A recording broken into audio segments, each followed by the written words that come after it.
বরের অফিস থেকে পয়লা বৈশাখে দেখো 2 প্যাকেট মিষ্টি চলে আসলো। মিষ্টি নিয়ে এসছে। এটা আগে দেখি এটার মধ্যে কি আছে। ওলে বাবা কত কিছু আছে গো। এটা হচ্ছে ভুজিয়া, এটা হচ্ছে লাড্ডু। লাড্ডুটা ভালো লাগছে, আগে একটু খেয়ে নিই তারপর দেখছি কেমন টেস্ট। হেভি খেতে। এটা হচ্ছে বরফি, এটা কাজু বরফি, এটা একদমই ভালো, খুব টেস্ট। এটাও লাড্ডু, এটা হচ্ছে মনে হয় এটা কি গো, এটা কি বেশ, এটা যাই হোক একটা মিষ্টি হবে, মিষ্টি তো অবশ্যই, নাম জানি না। এটা লাড্ডু, এটা বরফি, এটা কি জানি না।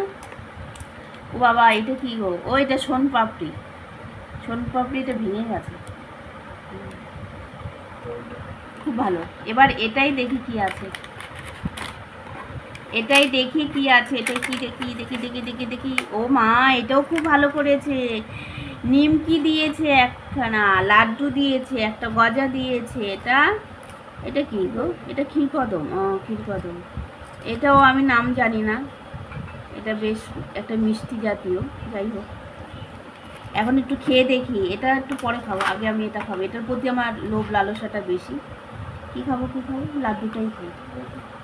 বরফি খাবো, বরফি ছেলে ভালোবাসে, এর জন্য খেতে চাই।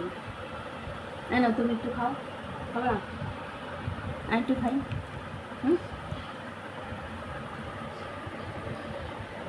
খুব ভালো লেগেছে, খেয়ে দেখ, চুল ঢুকে গেছে আমাকে।